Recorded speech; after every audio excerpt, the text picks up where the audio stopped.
E foi assim então que o casal de adúlteros foi flagrado na internet. O que era para ser uma coisa oculta, uma coisa escondida, acabou vindo à luz e vindo à tona internacionalmente. Não tem um lugar do mundo, né, quem tem rede social aí, que não esteja sabendo do caso dos adúlteros que foram flagrados no show do Coldplay. Mas isso então me fez pensar em algumas coisas sobre a questão do casamento e do adultério na perspectiva de Deus. Você já reparou como nós fomos induzidos, principalmente pela indústria do entretenimento, a suavizar aí a questão do adultério? A gente às vezes encontra uma justificativa que torna o adultério não tão ruim assim. Vou dar um exemplo para você que você já vai lembrar, que é do filme Titanic. O filme Titanic ficou aí, né, muito famoso, história emblemática. Quem nunca assistiu, eu lembro de ter ido ao cinema assistir, inclusive. Mas a história central ali do filme, ela se desenrola num relacionamento adúltero, porque a Rose já estava prometida para casar com o fulano lá, que não me lembro o nome agora, e ela acaba se envolvendo com o Jack. Mas como que eles conseguiram nessa história criar esse romance tão lindo entre os dois, mesmo ela estando prometida para casar com outro homem e ela tendo um relacionamento com outro rapaz? Eles colocaram na figura do noivo a pior pessoa do mundo. Ele era um carrasco, um arrogante, um chato. E a partir disso, então, a gente fala assim, ah, tudo bem, aquele cara nem era tão legal assim, ainda bem que ela não casou com ele. Só que ao invés de ela terminar o relacionamento com ele, ela simplesmente foi lá e o traiu. Só que isso foi moldando a nossa forma de ver o adultério e de ver outros pecados também. E aqui que está o grande problema, porque nós começamos então a relativizar o pecado. Fechado esse parênteses, então, fazendo um contraste até com essa ideia que nos é colocada aí através dos filmes, por exemplo, a gente vê que na Bíblia Deus condena o adultério. Para Deus é abominação. Tanto é que lá em 1 Coríntios 6, no versículo 9, Paulo vai falar assim: não sabeis que os injustos não hão de herdar o reino de Deus? Não vos enganeis, nem impuros, nem idólatras, nem adúlteros, nem efeminados, nem sodomitas, nem ladrões, nem avarentos, nem bêbados, nem maldizentes, nem roubadores herdarão o reino de Deus. Então, dentro dessa lista aqui das pessoas que não herdarão o reino de Deus, estão os adúlteros, as pessoas que praticam o adultério, que vivem em adultério. E mais para frente a gente vai entender que a forma como a gente lida com o nosso corpo, que nós usamos o nosso corpo aqui na Terra, é uma profanação à aliança, a essa comunhão que nós temos quando nos tornamos filhos de Deus com o Espírito de Deus. Porque mais adiante Paulo fala assim no versículo 17: o que, porém, se une ao Senhor é um espírito com ele. Fugir da prostituição. Todo pecado que o homem comete é fora do corpo, mas o que se prostitui peca contra o seu próprio corpo. Ou não sabeis que o nosso corpo é santuário do Espírito Santo que habita em vós, proveniente de Deus?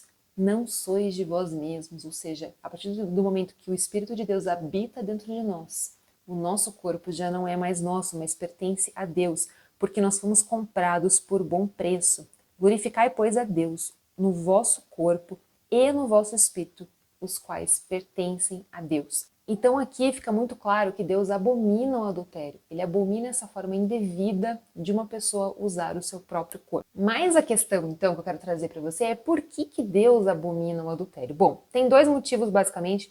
Você que é uma pessoa ansiosa, né, já quer saber aí a resposta. Primeiro, porque ele instituiu o casamento. O casamento é projeto de Deus, a família é projeto de Deus. E a segunda coisa, o segundo motivo, é porque o casamento aqui na Terra é uma figura do que é o relacionamento, o compromisso, a aliança que Deus tem com os seus filhos. Agora que você sabe a resposta, então, vamos dar uma destrinchada aí nesses dois pontos. O primeiro deles, então, é porque Deus, ele instituiu o casamento. Ele criou o casamento. Lá em Gênesis a gente vê que depois que Deus criou Adão, Deus olhou para tudo aquilo, perceba que até então Deus falou, né? Cada vez que ele criava alguma coisa, ele falava assim, viu isso que Deus era bom, né? Deus falou, isso é bom, isso é bom. Só que depois que ele cria Adão, ele olha para Adão sozinho e ele fala o quê?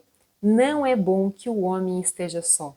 Far-lhe-ei uma ajudadora que lhe seja idônea, uma companheira, alguém que complementaria a criação. Somos pessoas diferentes, homens e mulheres, porque Deus nos criou assim. E Ele criou assim exatamente para que houvesse essa complementação. Essa união, ela é a base da estrutura familiar, é a base da nossa sociedade, e foi Deus que idealizou dessa forma. Portanto, quando acontece o adultério, Isso é uma afronta ao que Deus criou, ao que Deus estabeleceu, as regras que Deus colocou para o casamento. Quando Deus criou homem e mulher para se casarem, para estarem juntos, para se complementarem, não existia espaço para uma terceira pessoa. Portanto, quando uma pessoa trai o seu cônjuge, ela não está quebrando apenas uma aliança humana. Não, ela está quebrando algo que Deus estabeleceu. Um relacionamento em que deveria haver cumplicidade, amor, santidade. O segundo motivo, então, pelo qual Deus odeia o adultério é porque o casamento é uma figura, é um símbolo da aliança de Deus com os seus filhos. Na Bíblia, a gente vai ver o tempo inteiro Jesus como a figura do noivo que vai vir buscar a sua noiva, a igreja. Lá em Apocalipse, a gente vai ver que é falado sobre as bodas do Cordeiro, ou seja, sobre o casamento do Cordeiro de Deus, que é Jesus, quando ele vier buscar a sua noiva. A gente vê também que na Bíblia fala que a noiva deve estar pronta, deve se guardar em santidade, deve estar com as vestes limpas, deve estar pronta para a hora que o noivo vier buscá-la. E perceba que quando a gente olha para esse relacionamento de Jesus, do noivo com a noiva, de Jesus com a igreja, a gente vai perceber quais são os parâmetros, as características morais, inclusive, desse relacionamento. Jesus amou a sua noiva ao ponto de se sacrificar por ela. Ele deu a sua vida por ela. Paulo fala que o marido, ele deve amar a sua esposa como Cristo amou a igreja. E a mulher, então, deve ser submissa ao marido, assim como a igreja é submissa à sua cabeça, que é Cristo. Então você veja que aqui surge muita discussão sobre essa questão da submissão da mulher ao homem. Mas isso acontece porque nós temos na nossa mente uma ideia errada de submissão. Porque pensa, se você olhar para a igreja e para Jesus, você vai ver que existe uma relação de submissão ruim, negativa? É claro que não. Por quê? Porque o noivo ama a sua noiva. É saber que Jesus é o nosso líder, que nós podemos segui-lo sem medo, que a igreja não precisa ter medo de ser traída, por exemplo. E isso deveria refletir os valores do casamento. O homem amar a sua esposa como Cristo amou a igreja, disposto a dar sua vida por ela, a fazer tudo por ela, a tratá-la com carinho, com amor, a querer cuidar, proteger. E então, a partir disso, essa submissão da mulher, ela entender que o marido é o cabeça da casa, que ele vai guiar com amor, que ele vai conduzir o lar, a família, para o bom caminho, para os caminhos do Senhor, ela não precisa se preocupar. Isso não é uma submissão ruim, pelo contrário, é algo positivo. Portanto, quando o casamento ele é quebrado por nós seres humanos, a partir do momento que existe uma traição, um adultério no relacionamento, essa mácula no matrimônio, essas pessoas elas estão mostrando para Deus que elas não podem muito menos ser fiéis ao próprio Deus.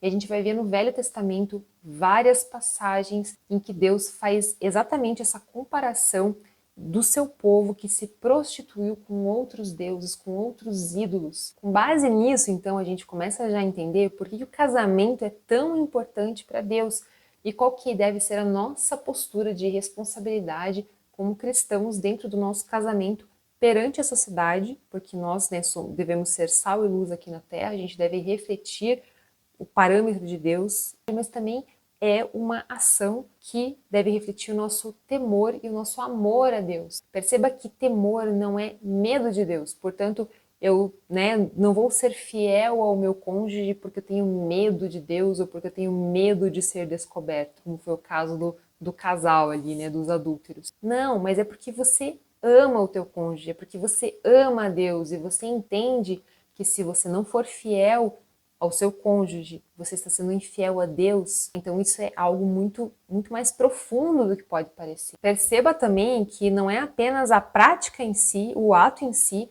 mas o que está no seu coração. Então você veja que Jesus, quando é questionado ali acerca do divórcio, Jesus vai falar que se um homem olhar para uma mulher apenas, com desejos impuros, ele já está cometendo adultério, porque essa questão está no coração, ele está alimentando essa tentação, essa impureza no coração, e isso se torna então pecado. Inclusive vi uma vez uma pessoa, em algum lugar, não lembro onde, mas alguém perguntava assim, qual que era a diferença de tentação e pecado?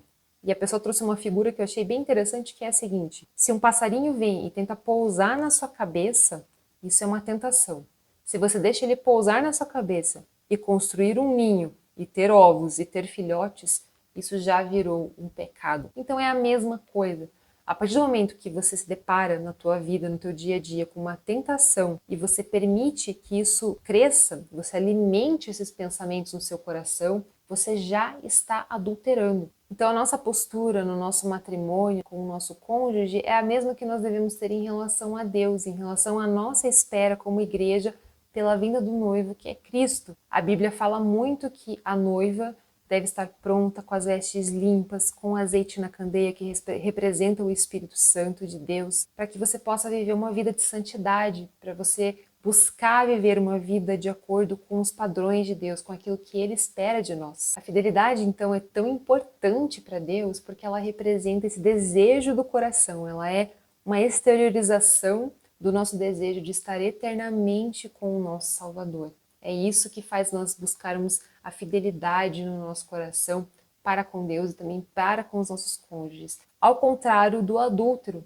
O adúltero, ele pensa nele mesmo, ele é egoísta, ele é orgulhoso, ele não pensa no outro, que ele vai ferir o outro. Ele quer buscar apenas um prazer momentâneo e não um prazer a longo prazo. Isso se reflete muito na nossa relação com Deus. A gente muitas vezes acaba trocando esse relacionamento com Deus, essa vida de santidade, para viver prazeres efêmeros, prazeres que vão passar, que são aqui desse mundo, coisas que não vão nos satisfazer de verdade. E para finalizar, então, você pode pensar assim, tá? E existe esperança para alguém que é adúltero?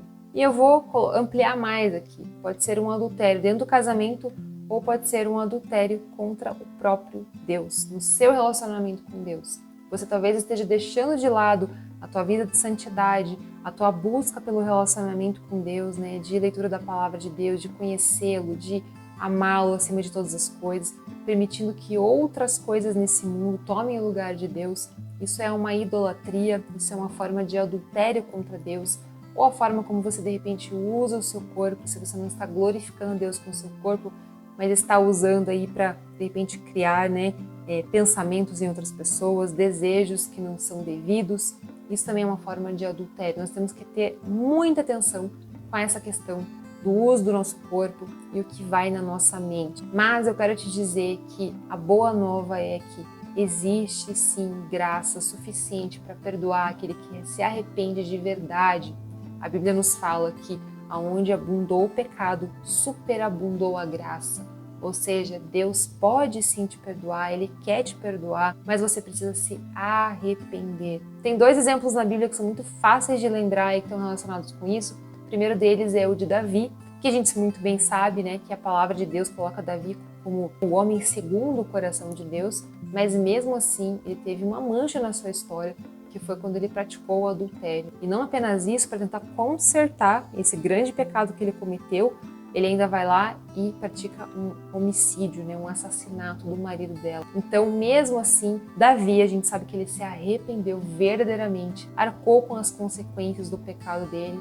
Deus não livrou Davi das consequências, mas mesmo assim Deus o perdoou. E o segundo exemplo, então, que você vai se lembrar bem, é o da mulher adúltera. Estavam todos ali prontos com as pedras na mão para atirar nela, mas Jesus então questiona, né? Quem nunca pecou que atire a primeira pedra, não sobra ninguém.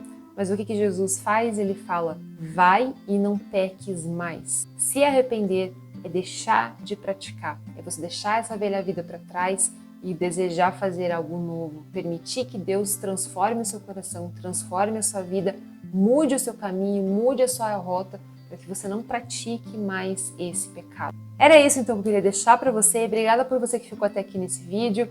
Se você gostou, deixa o seu like, já sabe, né? Não vou repetir. Então, eu espero você no próximo vídeo, porque você já sabe, né? Eu ainda tenho muita coisa que eu preciso te contar.